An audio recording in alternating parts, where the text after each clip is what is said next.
Right, good day to you, and welcome to another episode of the TechMedia Business Tips videos.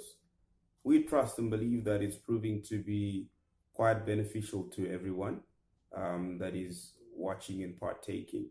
And yeah, we just want to appreciate everybody for the awesome feedback that we're getting.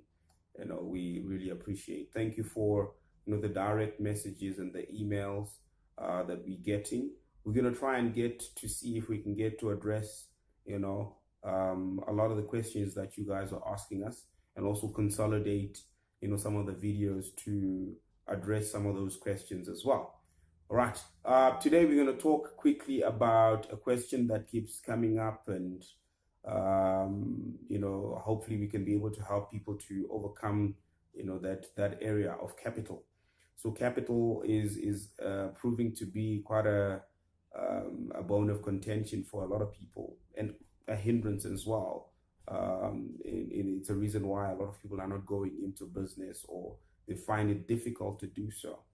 So, okay, so we're gonna just chat about capital, basically from a number of perspectives, and hopefully it can be able to, help give us some kind of a direction in terms of how we can get around capital, constraints.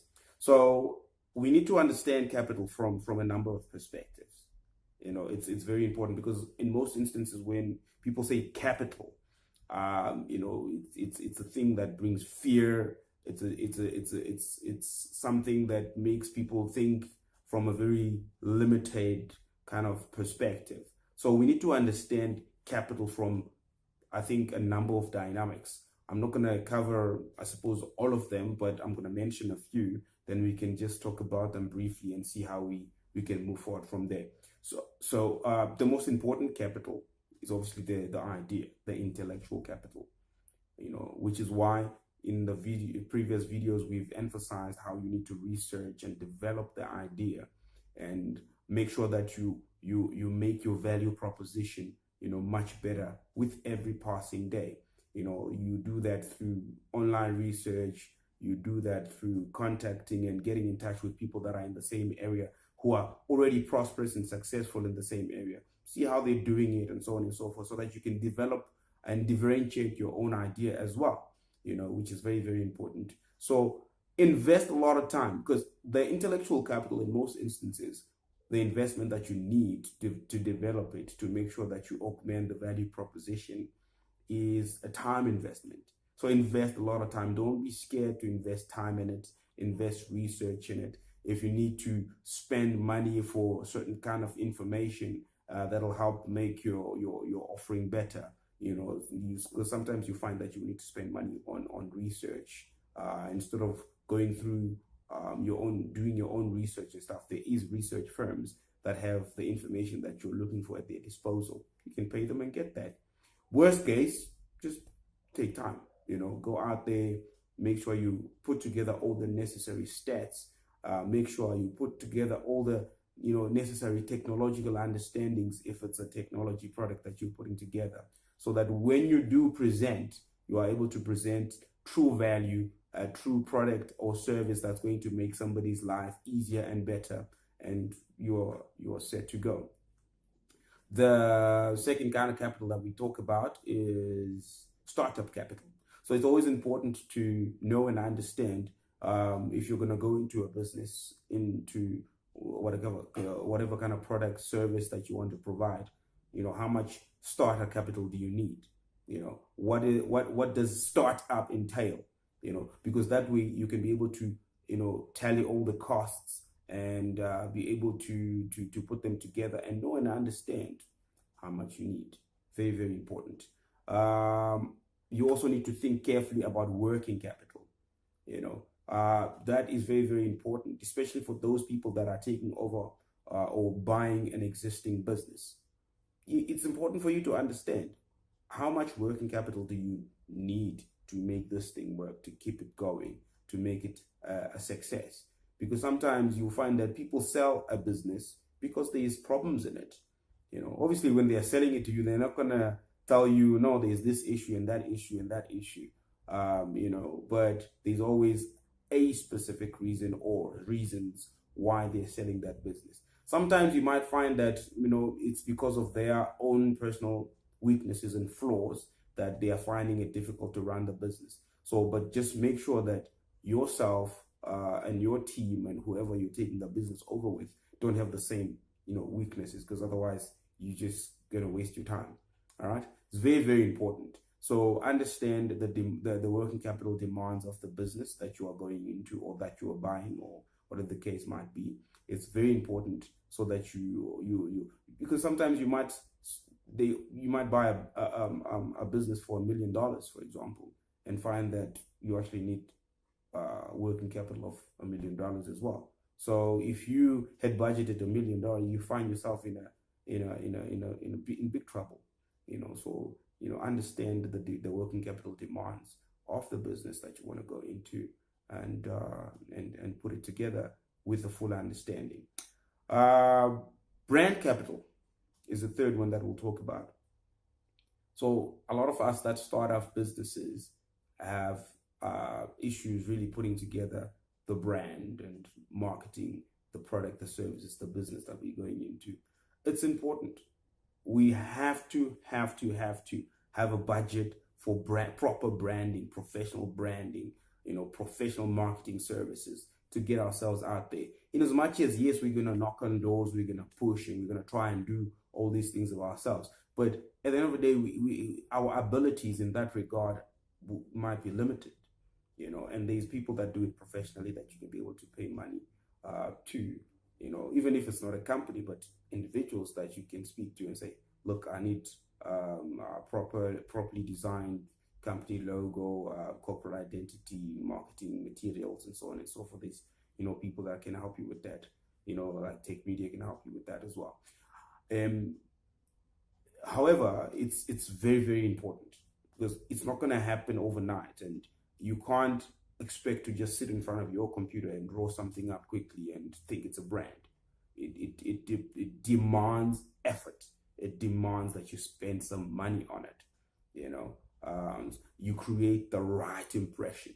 What are you selling to people? What impression are you trying to present? What's the first impression when people look at your brand, when they interact with your brand? And for you to develop a proper image for your business, for your product, for your company, it takes an investment. So consider that carefully as well. Brand capital, that's what I want to call it. And then to get the funding itself, there's a number of ways you can get money. The best way, I always suggest, is savings. Save money. Because even if you are going to get an investor, they're still going to ask you, how much have you put into the business? So save money. You can go through a period of saving 5%, 10%, even 20% of your monthly income, whatever you are able to put together and save, so that when you're going to go into your business, you've got at least some level of capital that you are, using, for your business. It's very, very important. The second option would be family and friends. That's why we started off by saying, work on the intellectual capital. If you're able to develop the idea effectively, you are able to present it and people can see the value in it. People will be willing to spend money on your idea. People will be willing to part with their savings and invest in your idea. So family, friends, always the best sort of second option as far as I'm concerned. The third would be an investor. There is people out there that have capital and are looking to invest into businesses. Still, it comes back to the whole thing of making sure that your value proposition, the idea, the intellectual capital is solid, so that when you present it, people have no choice but to buy into it. It's very, very important. Very, very important. But also, like I said earlier, it also, ties in with your savings. Save so that when you are speaking to an investor, they can see how serious you are about your business, about your idea, because you are willing to put your own money into it. A lot of people have a problem because they want to go into a business, they want to implement an idea, a product, or service, but when you interact with people, they always get the sense that, well, you want me to put my money in there. How much have you put in there other than just putting together the idea? So always, your savings are very, very important. Your own input into the business, very, very important. You should be able to document that this is what I've done and leading up to this point, and this is how much I've spent for me to get to this place. And going forward, I need help, to get it to where we need to get it to. All right. The last source of capital that I recommend, with reservation, is the bank, financial institutions. So debt capital is when you get money from financial institutions, from banks, and so on and so forth.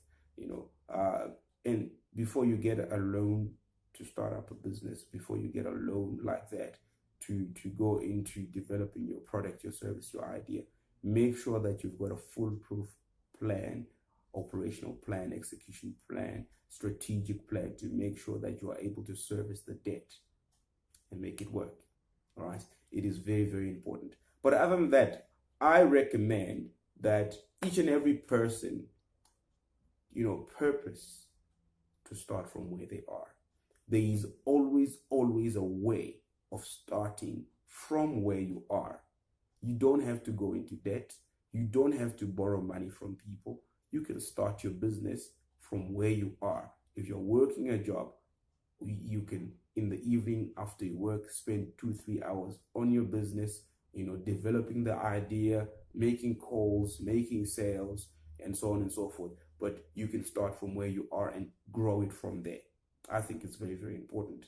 And it's probably the best way to start and grow your business. I trust this was helpful. Please do comment and send us any questions. If you need clarity on anything, we'll try and obviously respond to those questions in future videos. And have an awesome day and all the best.